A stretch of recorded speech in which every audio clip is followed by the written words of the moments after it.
The summer of 1914 saw Europe erupt into a conflict of unprecedented scale. World War I had begun.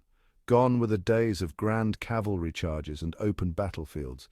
This new war was defined by trenches, barbed wire, and devastating machine gun fire. Soldiers dug in, seeking shelter from the relentless rain of bullets.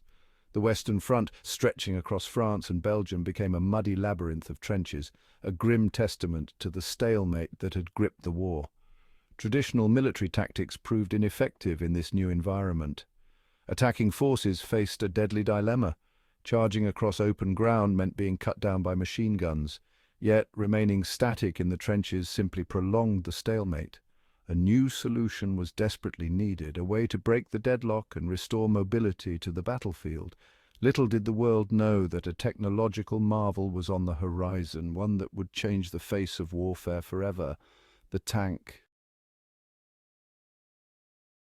The trenches of World War I were a nightmare. Imagine a narrow, muddy ditch, often filled with water and infested with rats.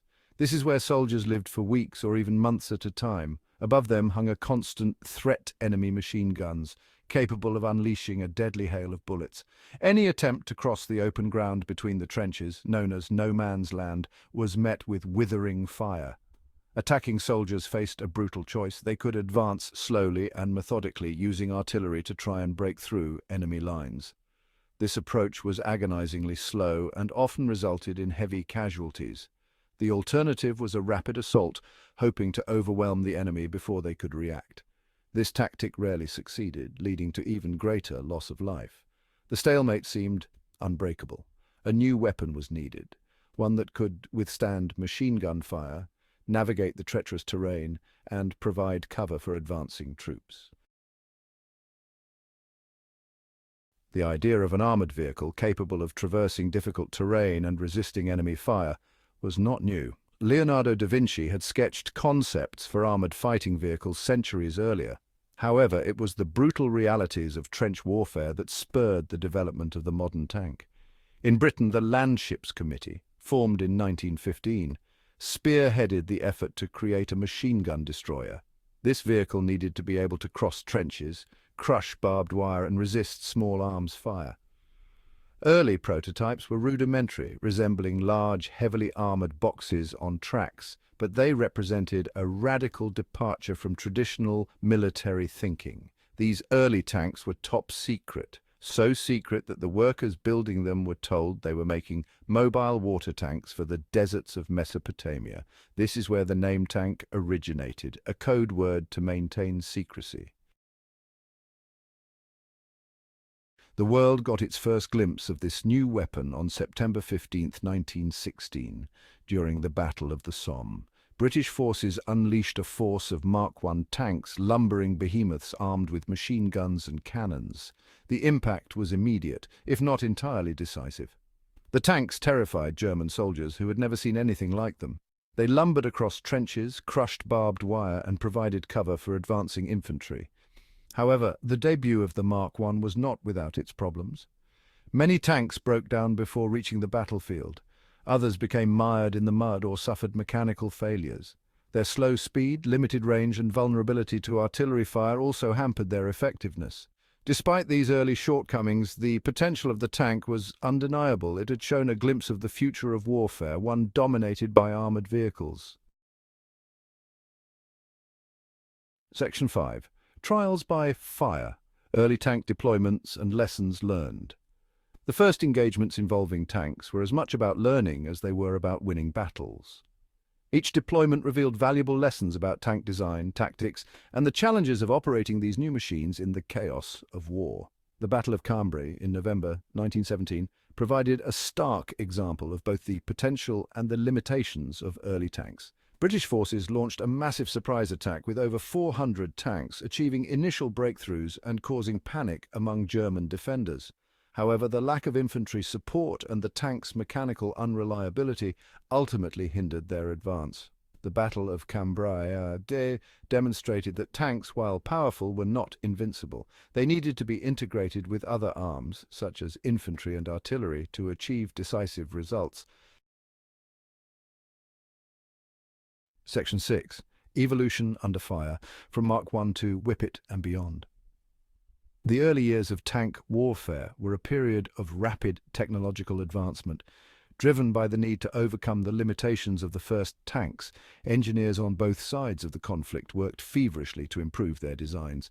The British, who had pioneered the tank, continued to refine their Mark series. The Mark IV, introduced in 1917, featured improved armor and armament, while the later Mark V incorporated a more powerful engine and better steering. Other tank designs emerged, each tailored to specific battlefield roles. The British Whippet, a lighter and faster tank designed for exploitation and pursuit, proved particularly effective. The French, who had initially lagged behind in tank development, fielded the Renault FT-17.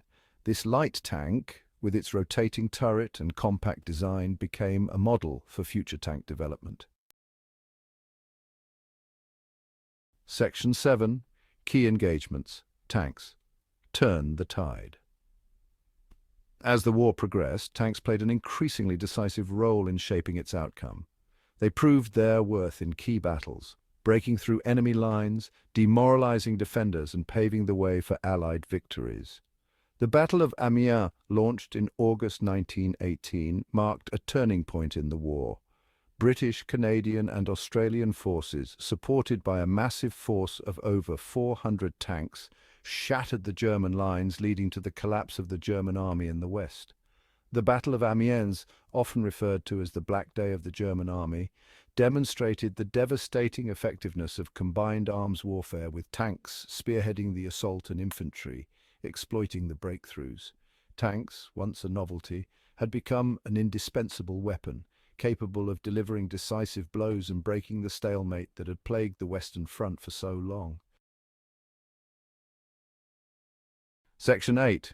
Men of Steel, Pioneers of Armored Warfare. The development and deployment of tanks in World War I were not solely the product of engineering prowess. They were also driven by the vision and determination of a few key individuals who recognized the potential of armored warfare. In Britain, Winston Churchill, then First Lord of the Admiralty, was an early advocate for tanks. He played a crucial role in establishing the Landships Committee and pushing for the development of these new weapons. On the battlefield, officers like Ernest Swinton and Hugh Ells were instrumental in developing tank tactics and integrating them into existing military doctrines. Their leadership and innovation helped to transform the tank from a technological curiosity into a decisive weapon of war. Section 9. The Legacy of the Tank. A Revolution in Warfare. World War I ended on November 11, 1918, but the impact of the tank on warfare had only just begun. The conflict had served as a brutal proving ground for this new weapon, revealing its potential and its limitations. The lessons learned in the trenches of France and Belgium would shape the development of armored warfare for decades to come. Tanks had shattered the stalemate of trench warfare, ushering in a new era of mobility and firepower on the battlefield. They had demonstrated their ability to break through enemy lines, demoralize defenders, and pave the way for decisive victories. In the decades that followed, tanks would continue to evolve, becoming faster, more powerful, and more sophisticated. They would play a pivotal role in future conflicts, from the battlefields of World War II to the deserts of the Middle East. The tank, born in the crucible of World War I, had irrevocably changed the face of warfare.